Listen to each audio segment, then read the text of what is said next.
Nadia terbiasa menjadi penopang utama keluarganya. Meskipun tidak banyak orang yang mengetahui hal itu, termasuk orang-orang di lingkungan suaminya sendiri. Selama 7 tahun pernikahan, ia menjalani dua peran sekaligus. Sebagai ibu dari seorang anak perempuan bernama Alia yang masih duduk di sekolah dasar, dan sebagai konsultan keuangan senior di sebuah perusahaan investasi yang menuntut ketelitian tinggi. Pekerjaannya tidak terlihat mewah dari luar, karena sebagian besar dilakukan dari rumah, di depan laptop, dengan tumpukan dokumen, laporan, dan rapat daring yang berlangsung hingga malam. Arman, suaminya, bekerja di bidang pemasaran dengan penghasilan yang tidak tetap. Pada masa-masa awal pernikahan, Arman dikenal sebagai suami yang hangat dan pekerja keras. Namun setelah beberapa kali usahanya gagal dan beban ekonomi semakin berat, sifatnya berubah perlahan. Ia menjadi lebih mudah tersinggung dan mulai merasa rendah diri karena penghasilannya tidak lagi menjadi sumber utama kebutuhan keluarga. Nadia sengaja tidak pernah menjelaskan secara rinci jumlah pendapatannya. Setiap bulan, ia hanya memindahkan dana ke rekening bersama, membayar cicilan rumah, biaya sekolah Alia, tagihan listrik, kebutuhan dapur, dan membantu biaya pengobatan Ibu Arman. Ia melakukan semua itu tanpa menuntut pengakuan, karena baginya, menjaga martabat suami lebih penting daripada menunjukkan siapa yang paling banyak berkorban. Di mata keluarga besar Arman, Nadia justru sering dianggap terlalu sibuk bekerja dan kurang memperhatikan rumah. Ibu Arman, Ratna, beberapa kali menyindir bahwa perempuan yang terlalu fokus pada karir akan kehilangan perannya sebagai istri. Nadia memilih diam karena ia tahu sebagian besar kebutuhan keluarga yang terlihat tenang itu berdiri di atas kerja kerasnya yang tidak pernah diceritakan kepada siapapun. Semua mulai berubah ketika Nadia jatuh sakit. Tubuhnya melemah secara perlahan. Ia sering mengalami pusing, mual, nyeri di bagian perut, dan kelelahan yang tidak wajar. Meski demikian, ia tetap memaksakan diri bekerja karena ada proyek besar yang sedang ia tangani dan nilai tanggung jawabnya sangat tinggi. Setelah beberapa pemeriksaan, dokter menemukan penyakit serius yang mengharuskannya menjalani pengobatan intensif dan beristirahat total. Nadia mulai lebih banyak berbaring di kamar, sementara laptopnya tetap menyala di samping tempat tidur agar ia dapat menyelesaikan tugas seperlunya. Kondisi itu mengubah suasana rumah. Alia yang masih kecil berusaha membantu dengan mengambilkan air minum dan menyelimuti ibunya setiap malam. Arman justru semakin menjauh. Ia mulai mengeluhkan biaya rumah tangga, pekerjaan rumah yang terbengkalai, dan perubahan fisik Nadia yang terlihat semakin kurus dan pucat. Perhatian yang dulu pernah ada digantikan oleh sikap dingin dan tatapan penuh kejengkelan. Ratna ikut memperkeruh keadaan dengan menyatakan bahwa Arman masih muda dan tidak seharusnya menghabiskan hidupnya merawat istri yang belum tentu bisa pulih.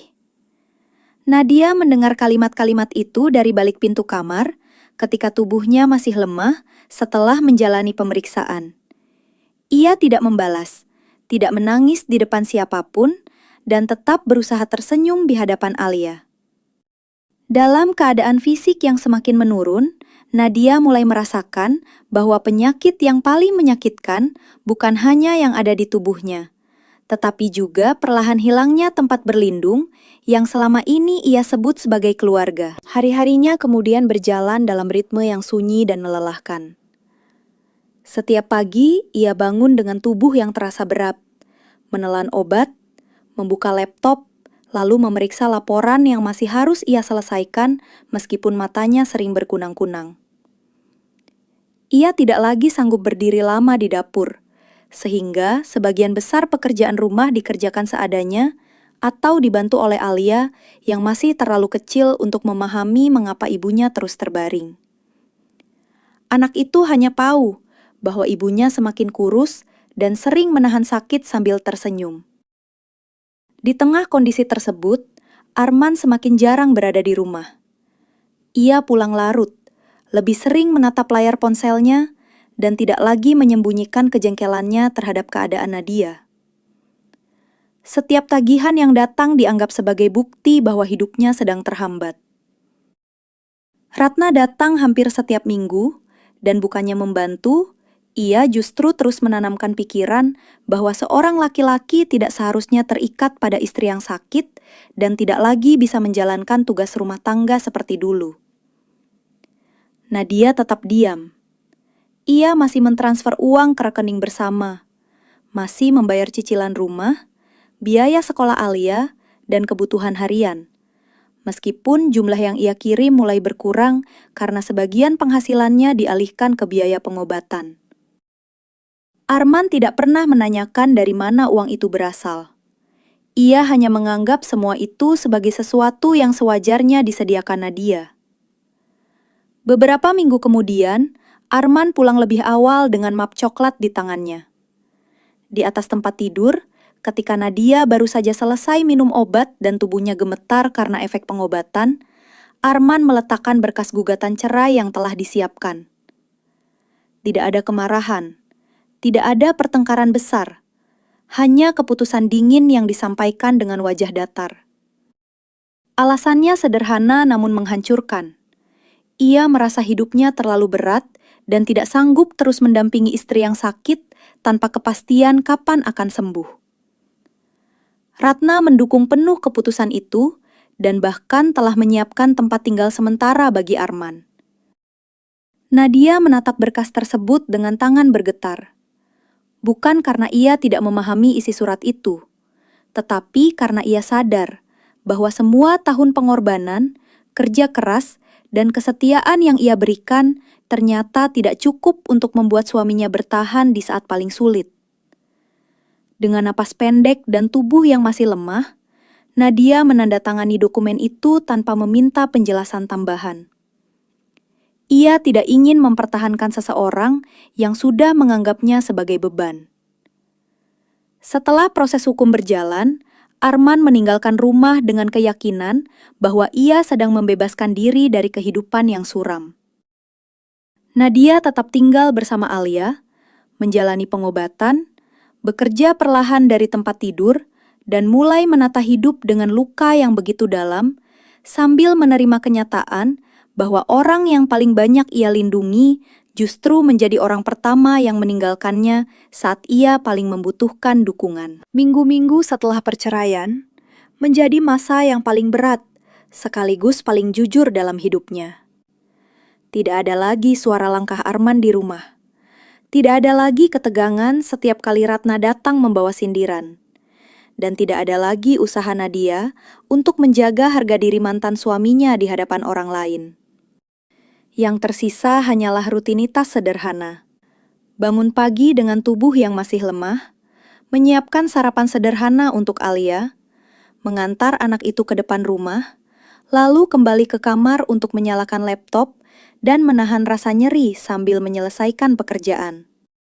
Atas dedikasinya selama bertahun-tahun, perusahaan tempat Nadia bekerja tidak hanya mempertahankan posisinya, tetapi juga memberikan dukungan penuh. Ia diangkat menjadi direktur regional untuk proyek investasi besar yang telah lama ia rancang. Jabatan itu disertai skema kompensasi baru berupa gaji pokok, bonus tahunan, dan pembagian keuntungan yang jika dirata-ratakan mencapai hampir 3 miliar rupiah per bulan. Selama ini angka sebesar itu tidak pernah diketahui Arman, karena Nadia sengaja merahasiakannya. Ia hanya menunjukkan jumlah yang cukup untuk kebutuhan rumah tangga agar suaminya tidak merasa kecil. Bahkan ketika Arman mengalami kesulitan keuangan, Nadia tetap membayar cicilan rumah, biaya sekolah Alia, asuransi kesehatan, dan pengeluaran keluarga tanpa pernah menuntut pengakuan. Kesehatan Nadia mulai membaik seiring pengobatan yang berjalan efektif dan berkurangnya tekanan emosional di rumah. Wajahnya belum sepenuhnya pulih, tetapi ia sudah mampu bekerja lebih fokus dan kembali merasakan harapan. Pada saat yang sama, kehidupan Arman justru berubah drastis. Setelah meninggalkan rumah, ia harus menanggung sendiri biaya tempat tinggal, makan, transportasi, dan kebutuhan pribadinya. Penghasilannya yang tidak menentu membuatnya mulai terlilit utang. Ratna yang sebelumnya mendorong perceraian tidak mampu membantu banyak. Arman juga mendengar dari beberapa kenalan bahwa Nadia mendapat promosi besar dan penghasilannya mencapai angka yang tidak pernah ia bayangkan. Informasi itu menghantamnya dengan rasa panik yang sulit dijelaskan. Untuk pertama kalinya, ia menyadari bahwa selama bertahun-tahun, ia hidup nyaman di atas pengorbanan seorang perempuan yang justru ia tinggalkan saat sedang sakit keras. Semua fasilitas yang pernah ia nikmati, rumah yang tetap terawat, biaya pengobatan ibunya, pendidikan Alia, dan kestabilan hidupnya ternyata berdiri di atas kerja keras Nadia yang tidak pernah dipamerkan. Kesadaran itu tidak hanya membuat Arman merasa kehilangan secara materi, tetapi juga memaksanya menghadapi kenyataan bahwa ia telah menghancurkan keluarganya sendiri karena gagal menghargai orang yang paling setia mendampinginya. Sejak mengetahui bahwa penghasilan Nadia mencapai hampir 3 miliar rupiah setiap bulan, tidur Arman tidak pernah lagi tenang. Angka itu terus berputar di kepalanya, bercampur dengan ingatan tentang surat cerai yang ia letakkan di atas tempat tidur ketika Nadia bahkan kesulitan duduk. Selama ini ia merasa Nadia hanyalah istri yang terlalu sibuk bekerja dan tidak banyak berkontribusi selain mentransfer sejumlah uang untuk kebutuhan rumah tangga. Ia tidak pernah membayangkan bahwa hampir seluruh kestabilan hidup yang ia nikmati berasal dari kerja keras Nadia. Rumah yang mereka tempati, biaya sekolah Alia, cicilan, tabungan, asuransi, hingga biaya pengobatan Ratna, sebagian besar dibayarkan tanpa pernah disebutkan secara terbuka. Setelah bercerai, Arman harus menghadapi kenyataan yang sangat berbeda. Ia tinggal di kamar kontrakan sederhana, menghitung setiap pengeluaran, menunda pembayaran utang, dan mulai menerima teguran dari kantor karena performanya menurun. Ratna yang dulu begitu yakin bahwa perceraian akan membebaskan anaknya dari beban, justru mulai cemas melihat kondisi Arman. Ia menyadari bahwa perempuan yang selama ini ia anggap kurang perhatian, ternyata adalah orang yang menjaga seluruh keluarganya tetap berdiri. Namun penyesalan Ratna tidak mengubah apapun. Setiap kali Arman melihat foto Alia di ponselnya, rasa bersalah datang bersamaan dengan kesadaran bahwa ia tidak hanya kehilangan kenyamanan hidup, tetapi juga kepercayaan dari anak dan mantan istrinya. Dalam keadaan terdesak, Arman mulai mencari cara untuk mendekati Nadia kembali. Ia beberapa kali mengantar kebutuhan Alia, mentransfer uang dalam jumlah kecil, dan berusaha menunjukkan bahwa ia masih peduli. Nadia menerima semua itu dengan sikap tenang dan seperlunya. Ia tidak memusuhi Arman, tetapi juga tidak memberi ruang bagi harapan yang tidak realistis. Fokus hidupnya telah berubah. Jadwal pengobatan semakin ringan, hasil pemeriksaan menunjukkan perkembangan yang baik, dan energinya perlahan kembali. Ia mulai menata ulang rumah, membuat rutinitas yang lebih sehat, dan menikmati momen sederhana bersama Alia, seperti menyiapkan sarapan, membantu pekerjaan sekolah, dan menonton film di akhir pekan. Di kantor, tanggung jawabnya semakin besar, dan kepercayaan yang diberikan kepadanya semakin tinggi. Di sisi lain, Arman menyaksikan dari kejauhan bahwa perempuan yang pernah ia tinggalkan justru bangkit lebih kuat setelah kepergiannya. Rasa panik yang awalnya dipicu oleh angka 3 miliar berubah menjadi penyesalan yang jauh lebih dalam. Ia mulai memahami bahwa nilai Nadia tidak pernah terletak pada besarnya penghasilan, melainkan pada kesetiaan, pengorbanan, dan keteguhan hati yang dulu ia anggap biasa. Kesadaran itu tumbuh setiap hari, bersamaan dengan kenyataan bahwa tidak semua kesalahan bisa diperbaiki hanya dengan rasa menyesal. Bulan-bulan berikutnya menjadi masa ketika Arman benar-benar memahami akibat dari keputusan yang ia ambil dalam keadaan egois dan penuh ketakutan. Ia tetap berusaha menjalankan tanggung jawabnya sebagai ayah dengan menjemput Alia pada akhir pekan, membayar sebagian biaya sekolah sesuai kemampuannya, dan menjaga hubungan yang lebih baik dengan anaknya.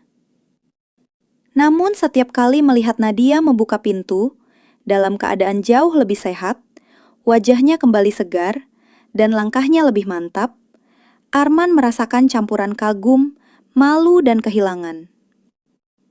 Nadia tidak pernah menunjukkan dendam. Ia tetap sopan, menjaga komunikasi seperlunya demi Alia, dan tidak pernah menceritakan keburukan Arman kepada anak mereka. Sikap tenang itu justru membuat Arman semakin sadar betapa besar kesalahan yang telah ia lakukan. Ratna pun perlahan berubah. Setelah menyaksikan sendiri bagaimana Nadia tetap membantu Alia tumbuh dengan baik, sambil memulihkan kesehatan dan memimpin pekerjaan besar, ia tidak lagi berani memandang rendah mantan menantunya.